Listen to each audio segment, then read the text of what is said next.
Keefe D's court case for the murder of Tupac Shakur has plenty of other suspects in its sights, especially from the defense's side. Moreover, on Thursday, January 11, his lawyer submitted a tape of him claiming that Diddy offered him $1 million to murder the West Coast legend, according to the U.S. Sun. However, the clip reportedly doesn't feature the bad boy mogul at all, but rather Keefe, real name Dwayne Davis, laughing about his alleged involvement with Vegas police.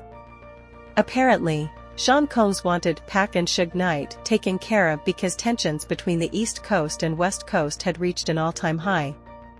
Furthermore, this follows other accusations that Diddy had something to do with this whole debacle. For example, LAPD Detective Greg Kading did so back in 2011, also alleging that Suge put out the hit on Biggie Smalls. "We got Keefe D's back up against the wall," he recalled to Hip Hop DX around this time, explaining how they began to put the pieces of the story together. While this is purely speculative, it's also to show for just how long rumors like these have dominated hip-hop conversations and gossip mills. Keefe D in court.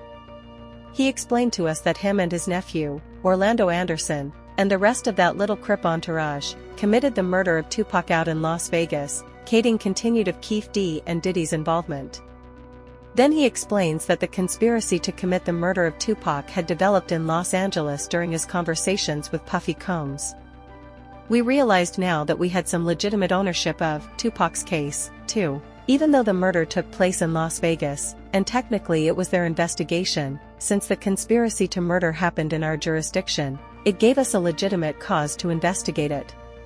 Since now we had the star witness, Keefe D, and now we needed to protect him in order to further the investigation to take it up to where it's tied to the other conspirators, we needed to really protect that aspect of the case," he went on. "Because if it got out, hey, Keefe D's cooperating, or anything like that, well, you can imagine that would have interfered with the ongoing investigation." For what it's worth, Puff Daddy's denied any and all accusations when it comes to this. For more news and the latest updates on Diddy, Keefe D, and Tupac Shakur,